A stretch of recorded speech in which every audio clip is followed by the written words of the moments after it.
मित्रों नमस्कार। मैं हूं आपका दोस्त डॉक्टर अनिल अग्रवाल। आज हम बात करेंगे पुरुषों के अंदर एक अंग होता है टेस्टिज। अगर इस टेस्टिज के चारों तरफ को पानी भर जाए तो उसको कहते हैं हाइड्रोसील हो गया है।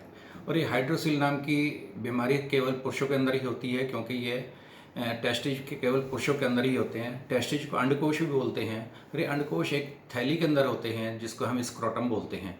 और ये प्रत्येक मनुष्य के अंदर दो होते हैं।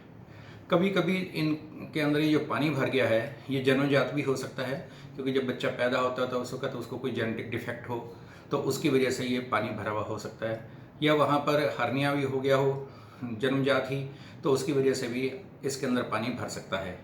लेकिन कई बार यह भी देखने में आया है कि बाद में भी कुछ ऐसे रोग होते हैं जिनकी वजह से यह हाइड्रोसिल हो जाता है। जिस तरह से रोगी को अगर फाइलेरिया का रोग हुआ है पहले, तो उसके बाद में 30-40 वर्ष की आयु में या 15-20 वर्ष की आयु में भी, या उससे पहले जब उसे फाइलेरिया हुआ है, उसके फाइलेरिया होने के बाद उसको यह हाइड्रोसिल का रोग हो जाता है। या टेस्टिज के ऊपर किसी तरह की चोट लगे तो उसकी वजह से भी हाइड्रोसिल हो जाता है। या और भी अन्य कई कारण होते हैं जिनकी वजह से हाइड्रोसिल हो जाता है। अगर ये पानी थोड़ा सा ही भरा हुआ है तो कोई ज़्यादा नुकसान नहीं करता है, क्योंकि जो नॉर्मल टेस्टिज भी होते हैं उसके चारों तरफ को कुछ 1 मिलीलीटर पानी होता ही है। और ये पानी इसलिए होता है कि जिससे कि ये इस पानी के अंदर ये टेस्टिज आराम से रह सकें और बाहर से कोई भी चोट या कोई चीज़ लगे तो ये टेस्टिज को नुकसान नहीं होने देता ये पानी। और ये भी कह सकते हैं कि जिस तरह से शॉक एब्जॉर्बर होते हैं गाड़ी के अंदर, इस तरह से ये पानी भी उन टेस्टिज की रक्षा करता है। तो उसके बाद अगर ये पानी बहुत ज़्यादा हो जाए तो सीधी सी बात है कि चिंता का विषय बन जाता है और रोगी को चलने फिरने में भी दिक्कत हो सकती है। और कपड़े पहनने के बाद भी शरीर असामान्य सा लगता है तो उससे उसको शर्म और झिझक लगती है।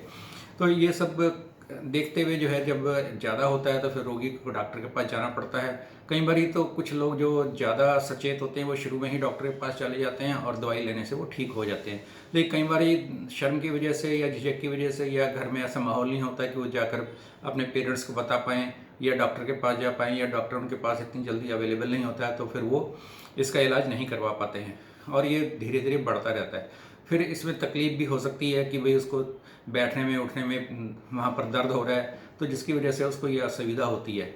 और कुछ एक जगहों पे जहाँ पर मेडिकल फिटनेस की आवश्यकता होती है, आप सरकारी नौकरी में गए हैं या किसी प्राइवेट नौकरी में गए हैं, फौज में गए हैं या पुलिस के अंदर भर्ती होना चाहते हैं, तो वहाँ पर भी जब फिजिकल एग्जामिनेशन होता है तो वहाँ पर अगर ये टेस्टिज के अंदर पानी भरा हुआ हो, मतलब हाइड्रोसिल का रोग हो, तो उसको अनफिट होने की संभावना रहती है। तो इसलिए भी इसका ठीक करवाना बहुत ही आवश्यक होता है। इसके अंदर सर्जरी भी एक विकल्प है, लेकिन साथ में होम्योपैथिक दवाइयाँ भी इसको ठीक करने में बहुत सहायक होती हैं। जिस तरह से अगर सीरियस इन्फ्लेमेशन होती है तो वहाँ पर एपिस नाम की दवाई बहुत ही अच्छा काम करती है। इसके प्रयोग से रोगी का यह रोग ठीक हो जाता है। कोनिया और कैल्केरिया फ्लोर नाम की ये 2 दवाइयाँ जो हैं ये भी हाइड्रोसिल के अंदर बहुत अच्छा काम करते हैं। ऐसे रोगी जिनके अंदर यहाँ पे इंड्यूरेशन होता है, मतलब कि बहुत सख्त गांठ जैसी लगती हैं, तो इन 2 दवाइयों में से जो लक्षणों के अनुसार फिट बैठती है वो देने से यह रोग ठीक हो जाता है। और पाल्सेटिला है, रोडोडेंड्रोन है, ये दवाइयाँ भी इस रोग को ठीक करने के अंदर बहुत ही अच्छा काम करती हैं।